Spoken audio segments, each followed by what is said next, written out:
Chapter 9 focuses on various ways we see operant conditioning used in the everyday world. I want to look specifically at some examples of how operant conditioning can be used at school, in a clinical psychological setting, and then a few very specific instances of the workplace environment. We'll start by looking at school. We know that we can use the principles of conditioning to make school more effective, to make it a place where we can challenge students at an appropriate level and help them succeed and enjoy the schooling process. I want you to take a second and think about your school experience. You might want to pause the video and take a good, 3 or 4 minutes to think about this. Can you recall a way in which conditioning was used in your school environment that helped your school experience be better, or that made your school experience worse? Take a second, pause the video, think that through. Many of you probably thought of examples likely from elementary school where there was a punishment system in place for behavioral problems. For example, the classic example that I often hear from students is a card pulling system where each student has a red, a yellow, and a green card. When you're in trouble, you have to pull your card. Once you pull all 3 cards, something bad happens. So this is an example of likely negative punishment depending on what the consequences of pulling the card is, and is very common in an elementary school setting. But there are other ways that we can use classical conditioning, specifically reinforcement, to help school be a place where students can really enjoy the learning process and prosper. As we've talked about in the past, reinforcement tends to be the best behavioral motivator, the best tool to use to change and improve behavior. 2 key ways we can use reinforcement in the school setting is through showing approval and giving attention to students. A study done in 1968 looked at a specific classroom, a teacher named Mrs. A, who often ignored good behavior, as many teachers feel that they need to do, in order to focus on treating bad behaviors, where she would threaten students who misbehaved with threats. Her classroom, prior to the beginning of the study, often had a lot of chaos in it. The researchers went in and kind of monitored the situation and picked out some of the kids that were causing the trouble. And they told her to ignore those kids when they were bad and use positive reinforcement in the form of approving comments when they behaved well. So there were 2 students that were targeted by Mrs. A to give this special attention to. Frank was a very likable boy, average intelligence. He often disrupted class. He would get up and talk to other students, that kind of disruptive behavior that I might have myself engaged in as a child in elementary school. The other kid's name was Cliff, who was a smart kid but had low interest. He would often not pay attention during lessons and ended up hitting other kids and things like that. So Frank and Cliff were only given attention by Mrs. A when they behaved well. Maybe Frank sat through an entire story reading session. Cliff made it through a lesson without hitting another kid. Each time these kinds of activities or behaviors happen, Mrs. A would say, "Great job, I'm really proud of you, you did really well." But she would ignore the negative behavior. At first it was really hard. Okay, she had a hard time, first of all, finding things to reinforce because, again, these students were troublemakers. They probably did not behave appropriately often. But over time, she started being able to identify those behaviors and using this reinforcement. Prior to conditioning, both boys were misbehaving about 50% of the time, and through this intervention, she was able to decrease their misbehavior to around 20% of the time. And as conditioning went on, that level continued to drop. So this was a very effective way to target those negative behaviors in her classroom. You can think about ways you can use the same approach in other environments, even at work. If you have coworkers who are causing problems, you can think about how you might use this in your own home with behavioral problems with children, and even in friendships. If you have a friend who's engaging in some behaviors you wish they wouldn't, that same approach can help us in a lot of different contexts.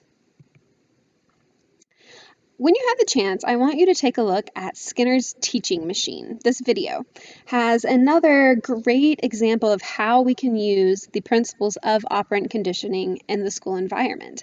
Basically, what happened is B.F. Skinner came up with these almost computers that provided students with reinforcement for correctly completing problems. And you can see the same kind of effect on their learning, in this case instead of bad behavior, as we did in the situation with Mrs. A. So make sure you take a minute to watch that video. Next, we want to look at some clinical applications of operant conditioning. This is another point where I want you to take a minute to pause the video and think through this question. How would you approach, if you were a therapist, a client who came to see you with the following problems? Addiction, phobias, marital problems, self-injurious behaviors, delusions. Pause the video, consider that for a minute, and continue the video when you're ready. These are actually all areas of psychology where we can use operant conditioning to help decrease the sources of stress in a client's life. To start, I want to look at self-injurious behavior. This tends to be very common among children with developmental disorders, such as autism spectrum disorder, and usually takes the form of things like banging your head on the table, poking yourself in the eye, chewing on own flesh. Those are in more extreme cases. Clinicians used to think that this type of behavior was involuntary, meaning that the children did it without really meaning to. If that were the case, there wouldn't really be a great conditioning-based intervention. So they treated that with restraint holds. While restraint holds can stop self-injurious behavior and may sometimes be necessary to protect a child, they have a lot of negatives associated with them. They can accidentally hurt the child. A lot of parents and people in the field view them as inappropriate. So what research tried to do was come up with a way we can target these self-injurious behaviors that focus on why the children are doing them or what's causing the child to do them. So, drawing on the principle of differential reinforcement of incompatible behavior, researchers did an experiment where they would give an 8-year-old boy who tended to hit himself in the face a ball. After playing with the ball, after the child played for the ball for a period of time, he would receive an award, something like candy, something like that. Because of that reinforcement of the ball playing, he often played with the ball, which prevented him from hitting himself because you can't simultaneously play with the ball and hit yourself in the face. So we can use that reinforcement of incompatible behavior to help decrease the occurrence of self-injury in this population. It actually decreased the rate of this boy's behavior by 90% in just a 40-minute trial period. If continued over time, it will likely continue to decrease that occurrence. The key here, you cannot hit yourself in the head when you're busy playing with a ball. Next, we want to look at delusions. I want to quickly give you a definition. A delusion is a false belief, something along the lines of everyone's out to get me or there's little green men inside my stomach. Delusions are often associated with schizophrenia and other psychological disorders like that. Delusions are not hallucinations. They're not actually stimuli, that perception of stimuli like seeing something, but rather a belief you hold that you feel very strongly with no, real evidence or something out of the normal. Delusions also occur in Alzheimer's populations, so it can be a very difficult aspect of these disorders to treat. You can think about how delusions like this would cause a lot of stress and disruption to a person suffering from one of these disorders. So here's a quick example. We have a patient that has the delusion that her head's falling off. She, during the course of her time at a mental hospital, has positive interactions that she enjoys. She notices that when she interacts positively with the hospital staff, they respond to her positively. But she also noticed that they would respond this way when she would express her delusion. So if she told one of them, hey, I think my head's falling off, this is a silly example, hey, I think my head's falling off, they would respond with concern, with attention. I say this is silly, it definitely could happen. The staff actually noticed that she would she had begun to talk about this delusion to them more often, and that it seemed to be increasing the intensity of her delusion. So she was doing it in part, not completely, but in part because she was being reinforced for it. The staff noticed that and taught her how to interact with them in a positive way that didn't involve that delusion. So she was able to get that positive reinforcement from her environment without having to bring up or kind of ruminate on that delusion that she had. That actually reduced the occurrence of the delusion for her.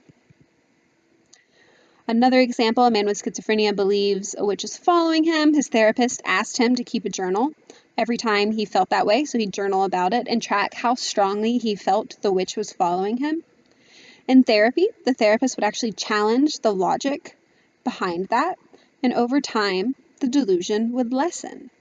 So you can see the same type of operant conditioning taking place here. I do want to mention that delusions, when it comes to disorders like schizophrenia and Alzheimer's, are a product of a disordered brain, okay? They are not a product of the environment. However, we know that parts of the environment can reinforce the delusions, make them worse, make them more stressful for the person who's suffering from them. So we can use operant conditioning to try to lessen how extreme that experience is. But again, no one is going to be caused to have a delusion by their environment. The last topic we want to look at is a couple of, you'll see, very specific domains in which we can use operant conditioning or see it used in a workplace environment. Interestingly enough, we know that we can use these approaches, like I mentioned when talking about the school example, to improve the work of employees without adding additional costs. So I want you to take a second and take the perspective of maybe a business owner. You have a production company, you produce a product. You want your employees to maximize their efficiency, maximize their production, but you don't necessarily want to take on any additional costs. How can we solve that problem? What do you think can make someone work harder without having to pay them more? One thing we know is that feedback can help. Feedback can take the form of either a reinforcement, positive reinforcement, or a positive punishment. For example, good job, you did a great job with that. That's positive reinforcement. And that kind of positive reinforcement can actually motivate employees to work harder. It can be as simple as that. Consequences can also be used. And again, consequence in this situation does not necessarily mean something bad, but rather the outcome of a behavior. So we can use positive reinforcement, such as a bonus based off performance, where we actually do pay the person more. But because their productivity increases, the business owner actually ends up saving money. So we can kind of put a little bit more cost into the production, into our employees as positive reinforcement, help them become more efficient, which in the long term can save us more money, more bang for your buck. The last example I want to give you is taken from a zoo, actually, where we had a veterinary care giver, you can see in this picture here, who had to basically clean elephants' feet, give the elephant a pedicure. To do that, because elephants are very scary and big, and you don't want to get hurt by one, they can also be aggressive, the vet had to actually figure out how to get him to put his foot in a hole, again going back to the picture, so she could perform her job without putting herself at risk. How do you get the elephant to learn to put their foot in a small hole? You use shaping. She would make a clicking sound that would indicate that the elephant was going to be given a carrot every time he got closer to that gate with the hole. Eventually, he got over there. Then his leg would get closer and closer to the hole, and eventually through that reinforcement, that shaping of the behavior, the elephant would learn to put their foot in that hole and stay there so that the vet could care for their feet. Again, I know this is a very specific example, but I want you to take a second and think about how you could use these same principles to solve problems that might occur in your own workplace or your own home environment? How can you use these principles for your behavioral modification project? There's a lot of behaviors that we might not necessarily think can be impacted by conditioning that we can apply these principles to in a way that helps us go a lot further with our desired behavioral change.